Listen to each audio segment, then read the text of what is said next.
Sa Lipa City, Batangas, patay ang isang binatilyo sa sunog na tumupok sa kanyang tinitirhang bahay.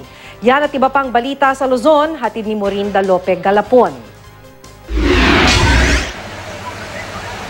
Natrap sa nasusunog nilang bahay sa Lipa City, Batangas ang 17 taong gulang na si CJ Cueto.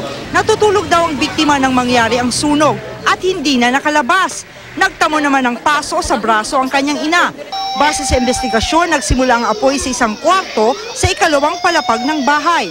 Appliances na napabayaang nakasaksak ang isa sa tiyitig ng sanhi ng sunog. Naagnas na ang bangkay ng isang lalaki nang makita sa loob ng kanyang bahay sa Bula, Camarines Sur. Ayon sa mga kaanak ng biktimang si Elias Balbuena, may sugat ito sa likod ng ulo. Isa sa ilalim sa autopsy ang bangkay para matukoy ang ikinamatay nito. Sa Bontoc Mountain Province, nasamsam sa raid sa isang bahay ang 15,000 pisong halaga ng shabu, mga baril, slot machine at cellphones. 3 ang naaresto. Kabilang ang target sa operasyon na si Christian Bernard Pangilinan. Wanted siya sa reklamong pagtutulak ng droga. Itinanggi ni Pangilinan ng paratang. Tumangging magbigay ng pahayag ang 2 pang naaresto.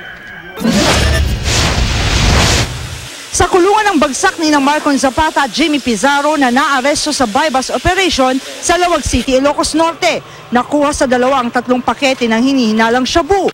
Itinanggi ni Zapata ang paratang. Tumanggi namang magbigay ng pahayag si Pizarro. Arestado naman sa Jones, Isabela ang most wanted sa probinsya na si Jay Sugkang. Ayon sa pulisya, wanted si Sugkang sa kasong double murder. Sangkot umano siya sa pagpatay sa isang mag-asawa sa bayan ng Quezon noong 2013. Hinihinalang miyembro rin ng Gun for Hire group ang suspect. Tumanggi itong magbigay ng pahayag.